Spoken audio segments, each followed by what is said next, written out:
Our first order of business is to approve the agenda, which is displayed on the screen. Do I hear a motion to approve? So moved. A second? Second. Any discussion?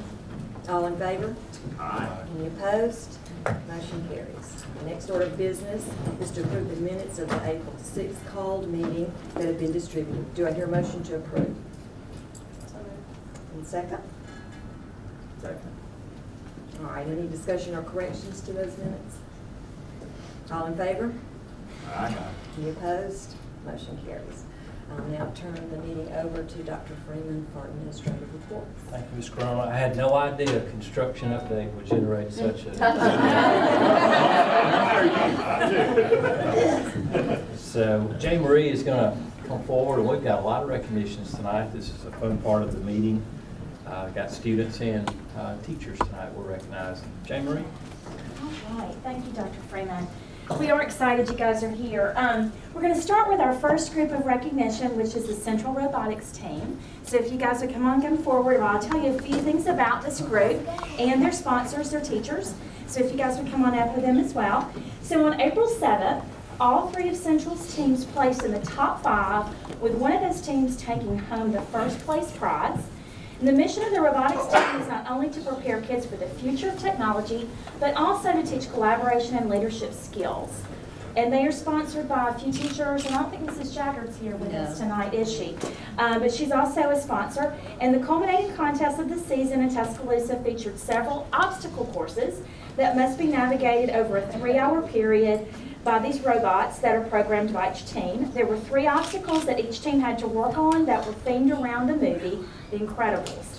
Elementary students worked alongside the middle and high school students in the competition and faced the same challenges. Scores were tallied up from these 3 obstacles, and then the awards were given. So what we would love to hear is for everyone up here to introduce him or herself. So we'll start with the teachers so we can see who we're celebrating tonight. I'm Maggie Blazing. I teach 5th grade at Central. And I'm Michelle Coxwell, and I teach Gifted at Central. Your name? I'm Shriram, and I go to Central. I'm Madison and I go to Central. I'm Garrison and I go to Central. I'm Jake, and I go to Central. This is Maddie. My name is James, and I go to Central. My name is John David and I go to Central. My name is Ivan and I go to Central. My name is Kim and I go to Central. Robots. My name is Meg. My name is Rohan, and I go to Central. And I think, Ms. Maxwell, you have a few things you were going to tell us about the competition. Yeah, when she said that they are competing alongside the high school students are having to do the same exact 3 challenges. And our first place team got 75 points.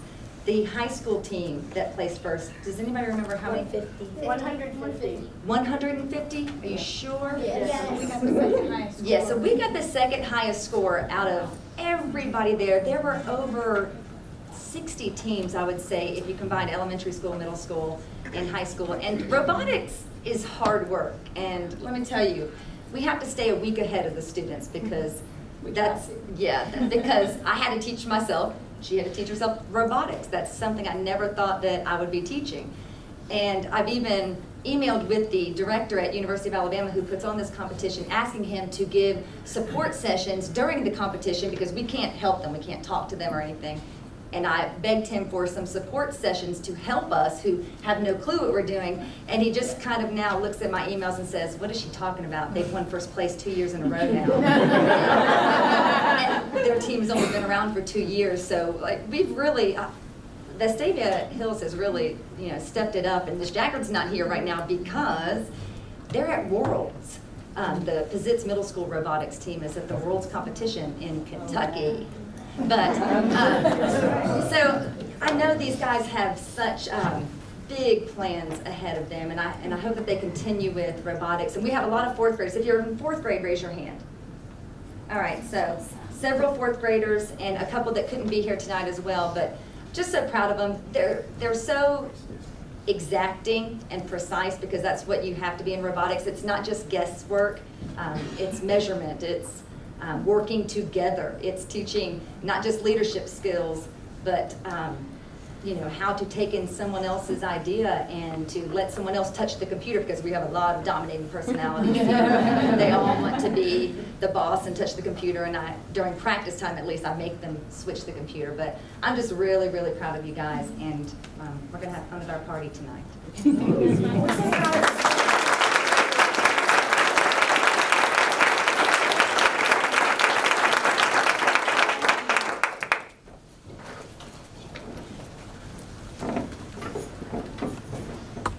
We found out a couple of days ago that the University of Alabama's Office of Research on Teaching and Discipline has recognized a couple of our teachers. The first teacher that I'm going to ask to come forward is Heather Hurt. So Heather, come forward. I want to say a few things.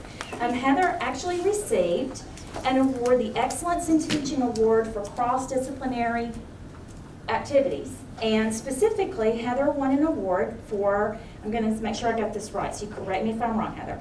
The lesson that you submitted, students were practicing dividing decimals, okay, by whole numbers, and they were using a variety of activities, including a chant. Oh, goodness, so maybe we'll learn this tonight. I certainly need to be on the front row of this now. There's nothing more riveting than a lesson plan about dividing decimals. And so she was awarded an Excellence in Teaching Award in cross-disciplinary teaching. So congratulations, Heather.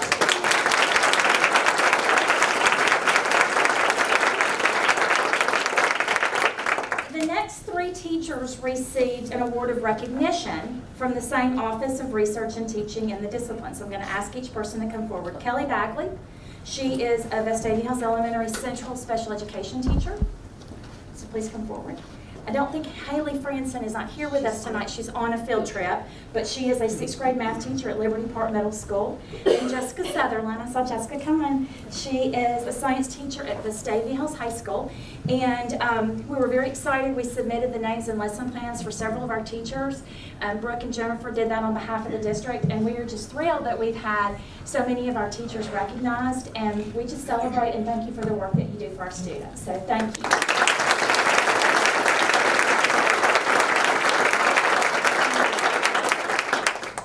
Okay, so the people who are really filling up this room tonight is a large group of individuals who have been part of our teacher leader program. And I want to say a couple of things about the teacher leader program.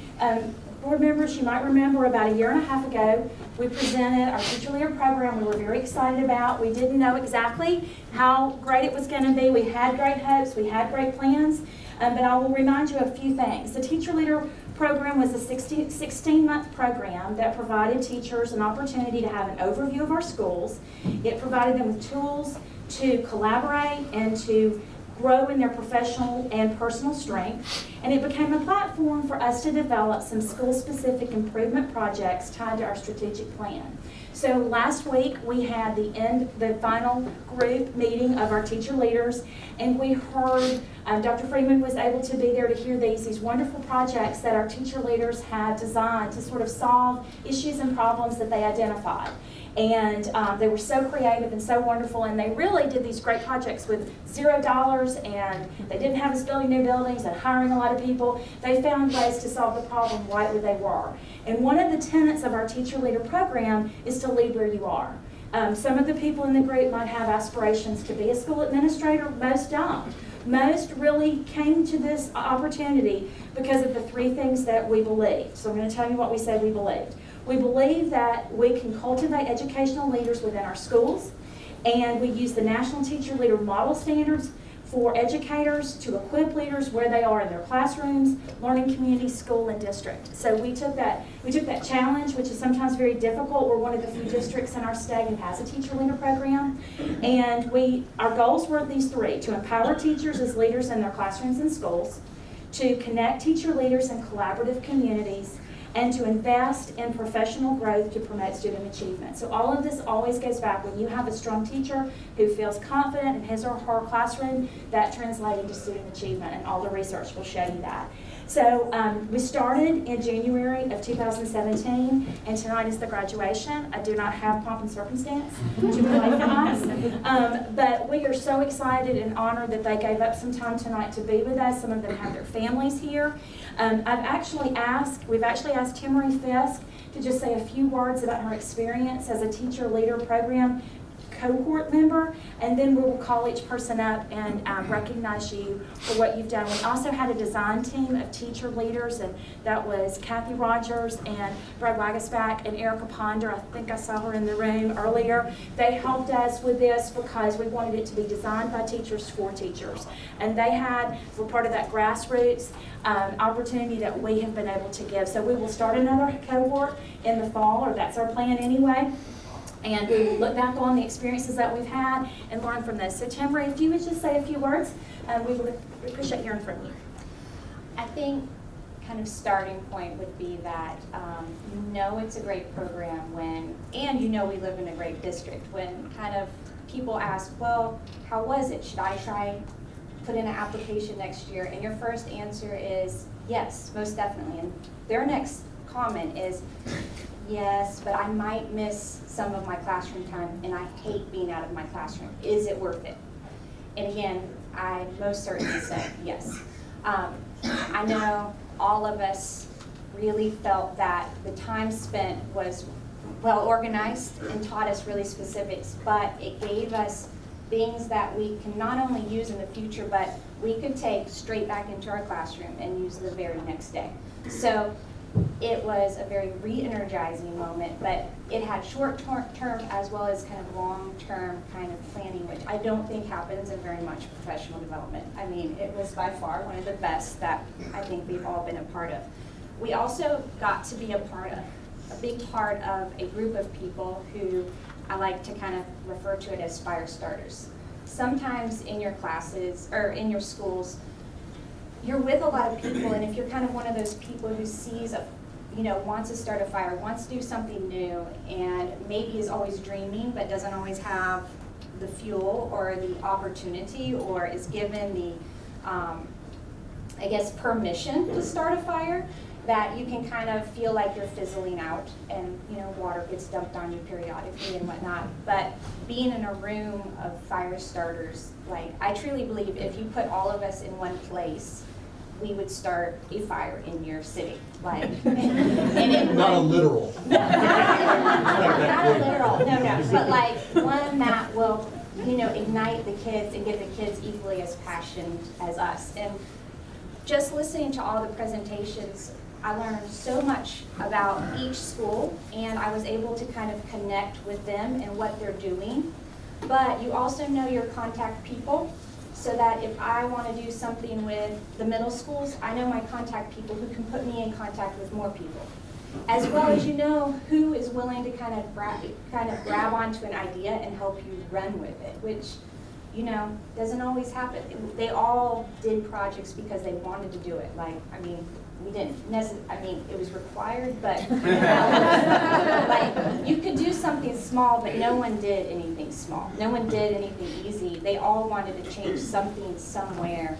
And like Jay Marie said, we tried to do it with the resources we knew were directly available to us, not saying, here's our plan, good luck, but rather developing the curriculum and kind of taking time out. So I know for me personally, all of them inspired me every time, and it was the highlight of my day.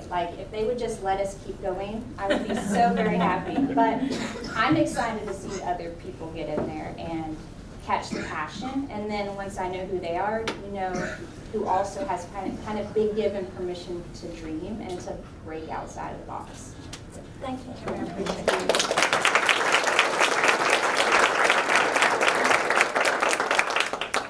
Just start calling and fill up the front, and y'all stay up here till everybody can get up here. So, Shannon Kirby,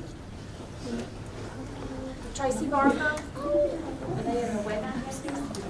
Jennifer Isbell, Linda Rummel, Erica Michael, Heather Hurt, I know she's in the house, Elaine Graham, Kristen Kavere, Kristen Snable, Whit McGee, Katie Grace, Erica Ponder, Sharon Moon, Kathy Rogers, Linda Spain, Hayden Sinton, Bill Mann, Ethan Joy, Kelly Sorrell, Kristen Kopic, Mary Busby, Angie Richardson,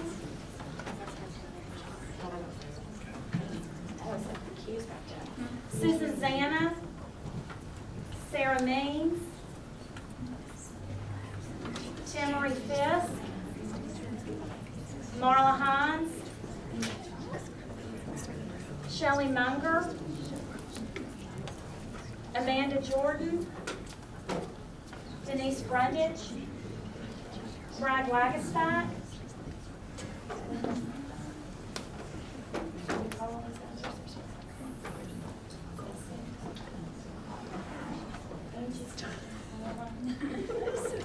the hall is kind of crowded. We didn't miss anybody down there, did we? Go back to Julia. Y'all, this is a group that, as Timory said, fire starters, leaders in their schools, in the words empowering, connecting, and investing, I feel like they each embody that, and they took a challenge with us. This is a inaugural group.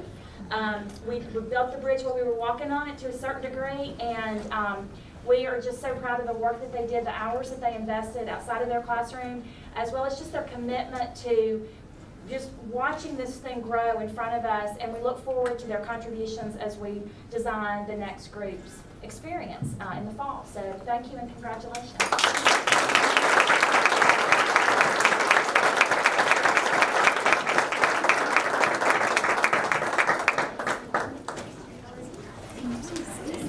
All right. You ready for me? Yes. Oh, sorry. Members, our next report is a construction update for you. Brendan Bell's here from HPM to give us a quick update primarily on Gresham and Berry.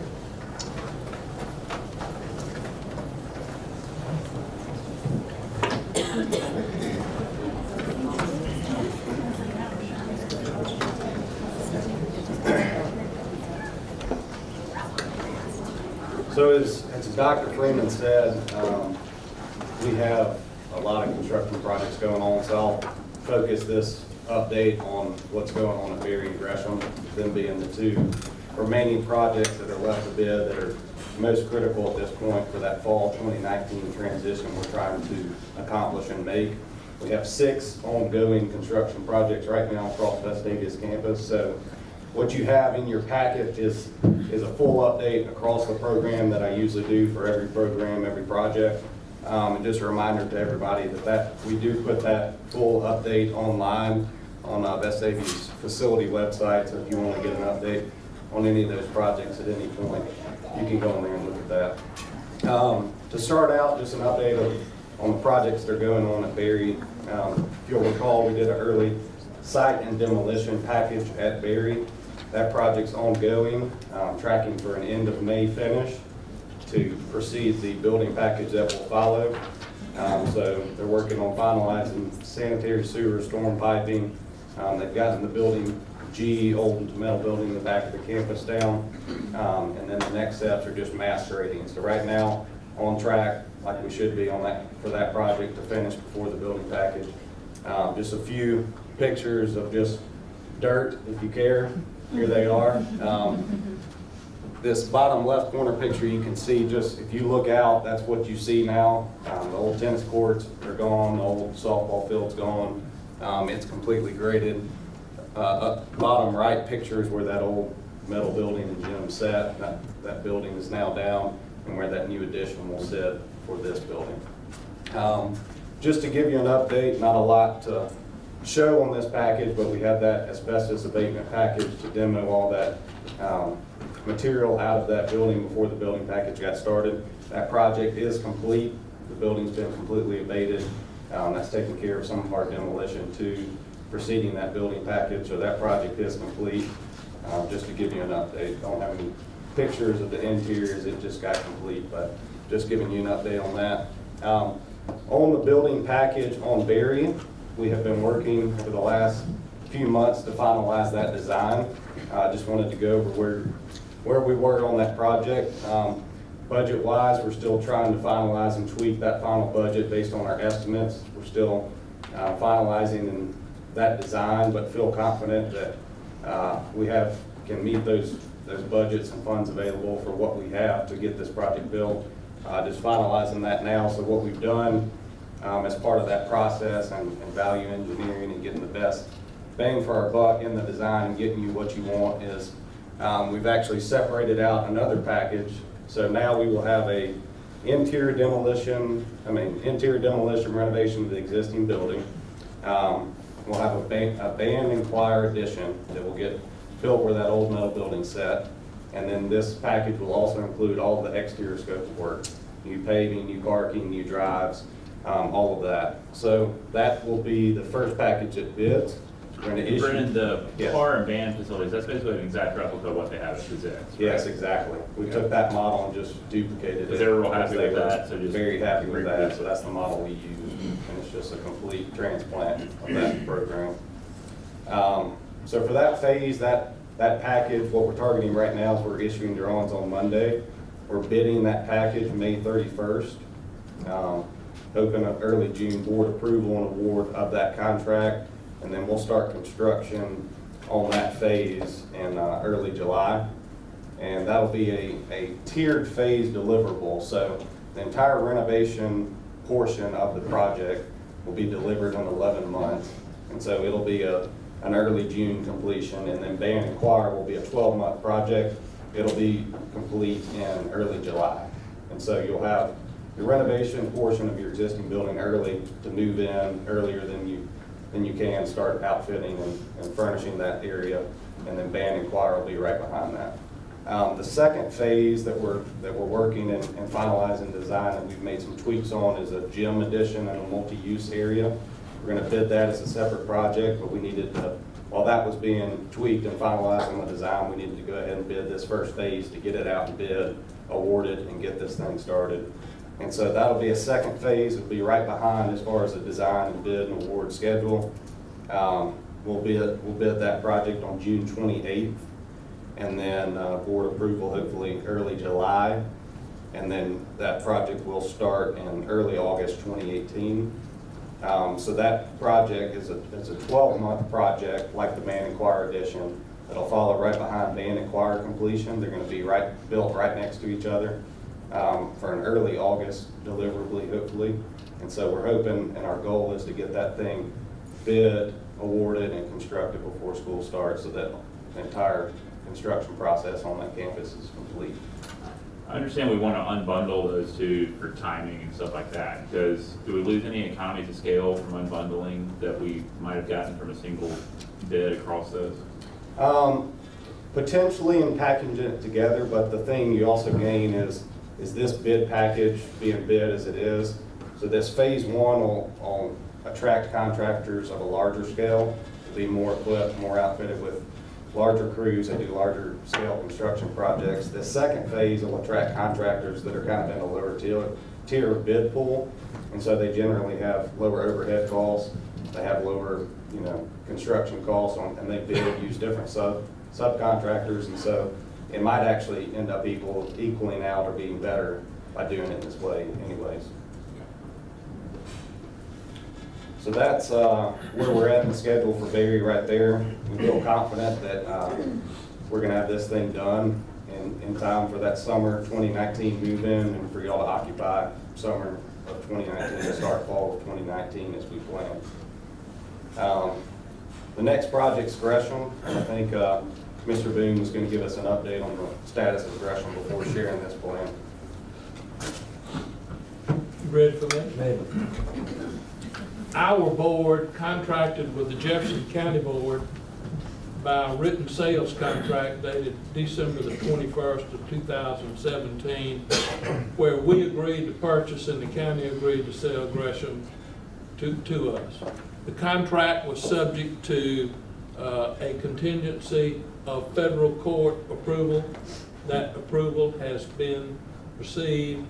We're ready to close. As I see it, we need to do four things. One, we need to close the sale. 2, we need to annex the property to Vestavia Hills corporate limits. 3, we need to rezone the property for institutional.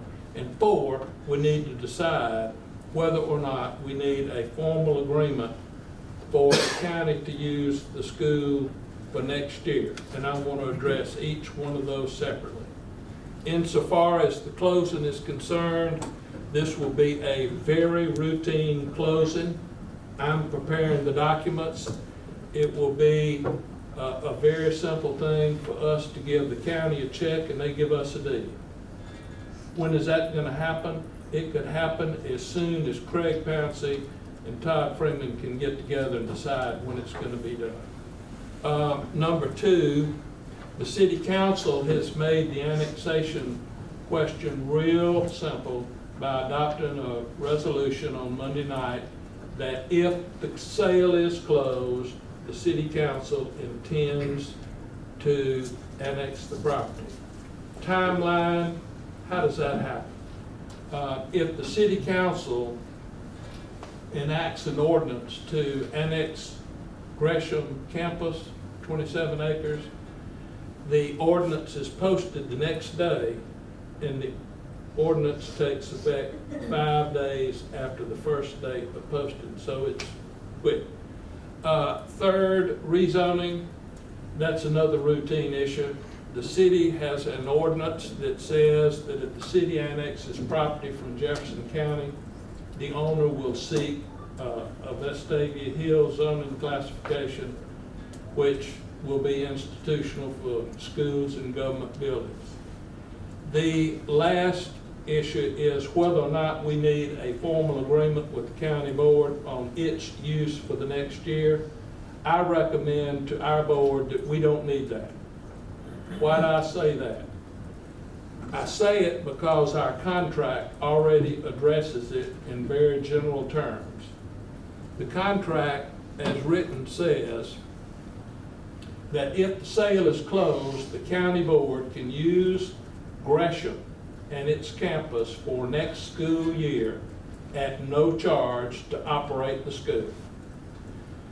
It also says that Gresham will keep the property in good good repair, wear and tear accepted, and that the county board will keep the property insured. And that possession will be delivered to the Vestavia board on June 15, 2019. What does it say about our board? It says that our board can improve not only the land, but the improvements on the land during the next school year, provided we don't foreclose the use for a school by the county and don't interfere with its operation. On the athletic fields, during school hours, the county board will have first priority to use that as a playground. That's a no-brainer. And we will also keep the property insured. I say, in my judgment, that Dr. Freeman and Dr. Pouncey can work together for the next school year, and we don't need a formal document other than what we already have. And last is that we have done this with the county before when we bought Cobb Heights School. We had a more formal agreement in that case because it involved teachers and equipment and furniture and things of that nature, and a lot of money was involved on tax revenues. But insofar as just the use is concerned, I don't think we need it. I know that the law firm that we're dealing with represents the city of Mountain Brook, and Carl Johnson called me 2 or 3 years ago and said, Pat, the Mountain Brook city is building a new city hall and we need some quarters to hold our court. Could we use your court at Vestavia City Hall, and do we need a formal agreement? I said, heck no. And it sailed through without question. Now, what are my recommendations tonight? I recommend that this board adopt a simple motion that authorizes Dr. Freeman to sign an annexation petition and a petition to rezone the property, and a second motion that we don't need a formal use agreement other than what we already have. That's my recommendation.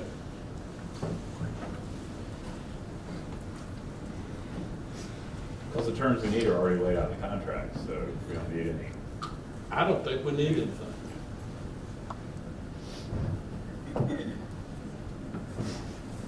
I do think we need a motion to authorize Dr. Freeman to sign an annexation petition and a petition to rezone the property.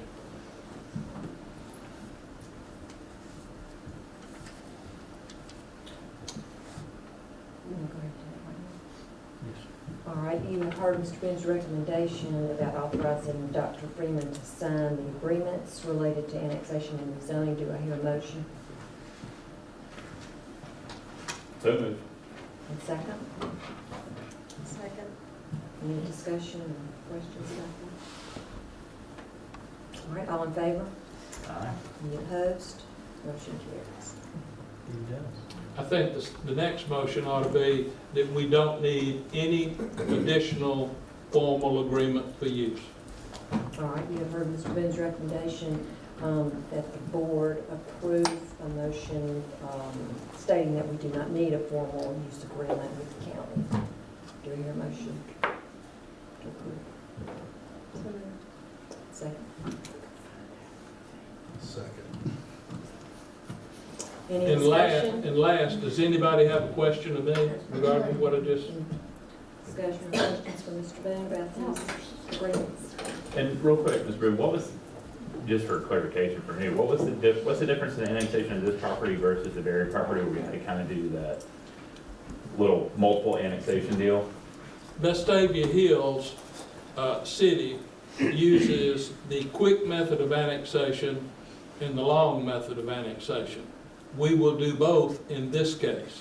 However, the short method in the law says that the annexation can only take you to a point midway between the corporate boundaries of the city of Hoover and the corporate boundaries of Vestavia Hills. So we had to do a series of those. In this case, the boundaries of Hoover are nowhere Oh, it's within us 50 yards. on the other side? It's us. Okay, got it. Thank you. Any other discussion? All in favor? Aye. Any opposed? Motion carries. Brennan?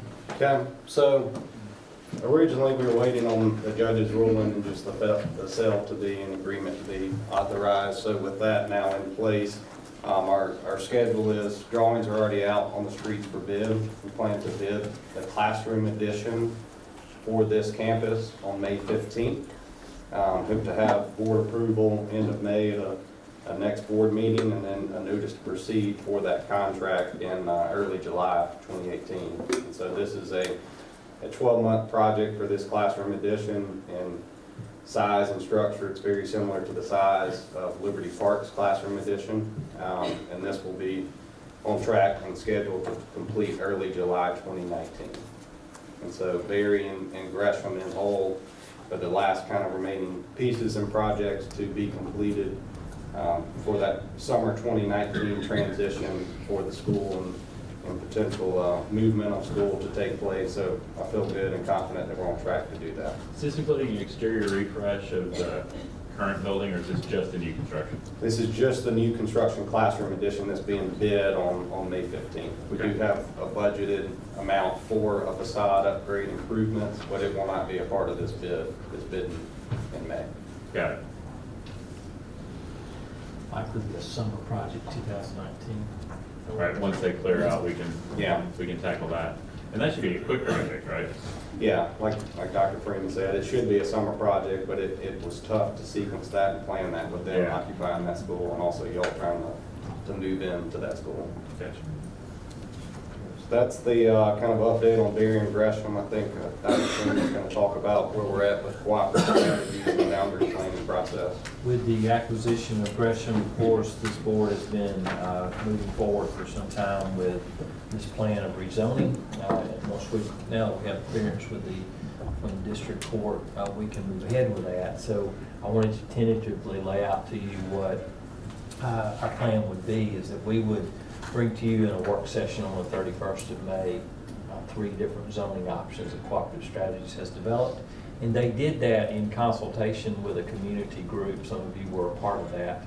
and develop these scenarios. So there already has been some input into the process.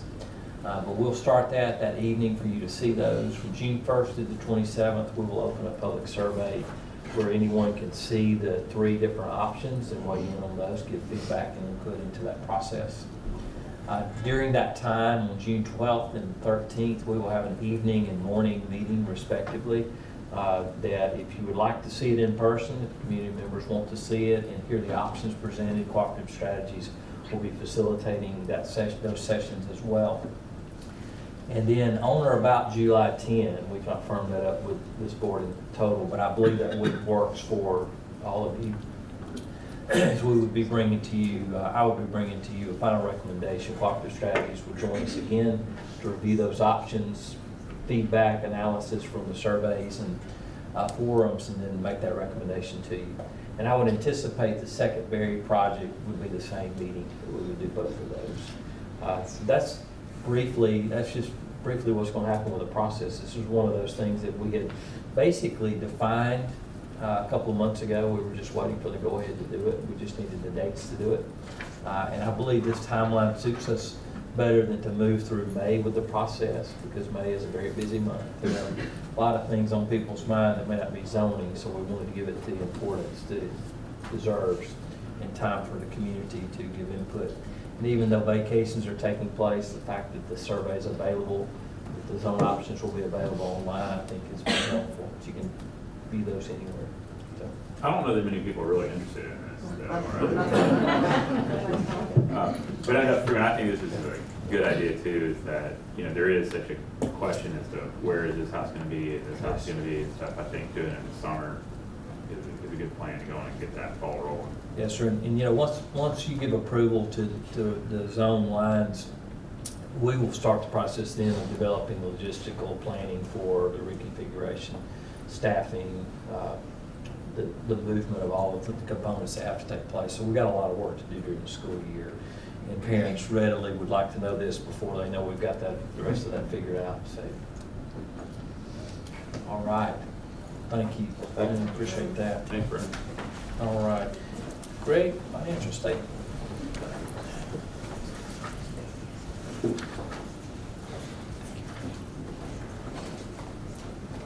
The information in your packet is the financial statement for the month of March. Currently, ad valorem for March, our local revenue was at 98% of budget. Last year at this time, we were at 96% of budget. On the expenditure side, we're at 52% of budget. Ideally, we would have hit right on 50, but a little high, but we're higher on revenue also. Last year, we were at 50% budget. We had hit it straight on. As of about noon today, when I ran current reports, we have collected 100% of our budgeted ad valorem for the year. We're actually about 100,000 over at this point. And from now until the end of September, we will be collecting the auto tag portion. That comes in fairly consistently, and it'll run somewhere between $300,000 and $400,000 a month. So we're going to add hopefully another 1.8 to 2.4 million to our revenue totals between now and September 30th. We also had some good news from the county commission. David Carrington had informed us that we have some more money coming to us from the original Jefferson County 1-cent sales tax. Back, I believe it was September, it was right at the close of the prior fiscal year, we received a distribution of $4.7 million. We have another distribution coming of $911,000, so that will also figure into our revenues for this year. So looking in pretty good shape right now. I would like to also add that all board bank accounts have been reconciled as of the end of March. That's all I have. Thank you, Greg. Board members, I would recommend that you approve the financial statement for March 18th, 2018 as submitted.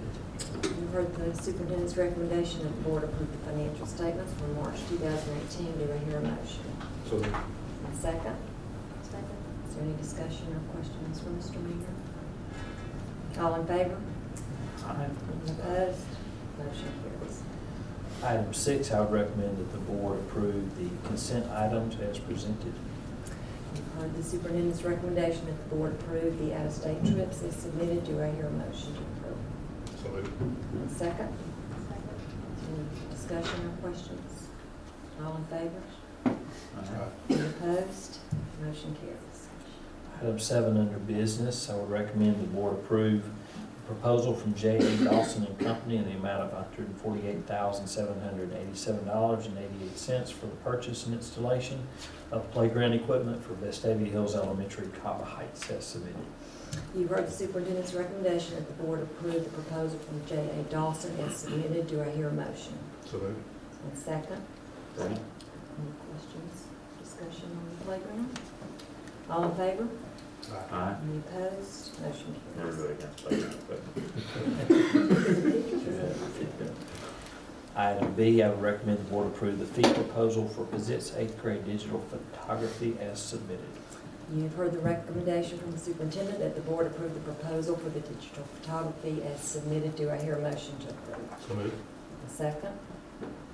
Second. Is there any discussion on that? All in favor? Aye. Any opposed? Motion carries. Item C, I'd recommend the board approve the job description for strength and conditioning coordinator as submitted. You've heard the superintendent's recommendation that the board approve the coordinator job description as submitted. Do I hear a motion to approve? So moved. And second? Is there any discussion on that? Tyler, sometimes we're just reclassifying job descriptions or tidying up. Is this like a new position? This is new. Or is it, okay. Who's kind of filling, is there somebody kind of filling this function in a de facto role now? Or? No, it's done by each athletic coach and PE teachers during the school day, so it's done by about 15 different people. Got it, and they would have purview over all the sports? Correct. Got it. All in favor? Aye. Any opposed? Motion carries. Item D, I'd recommend the board approve the job description for extended day program administrator as submitted. You've heard the superintendent's recommendation that the board approve the administrator's job description as submitted. Do I hear a motion to approve? Moved. And second? Second. Any questions or discussion about that job description? All in favor? Aye. Any opposed? Motion carries. Under personnel, I'd recommend the board approve the personnel actions as listed. You've heard the superintendent's recommendation that the board approve the personnel actions as submitted. Do I hear a motion to approve? So moved. And second? Second. Any discussion? All in favor? Aye. Any opposed? Motion carries. All right, our last order of business is to invite public comment. We ask that you come to the podium and state your name and address and limit your comments to agenda items and to 3 minutes if possible. Have any comments tonight? There being no. You know what? It's Dr. Baker's birthday. Oh, we would like to wish Dr. Baker. Happy birthday, Dr. Baker. You love attention, so.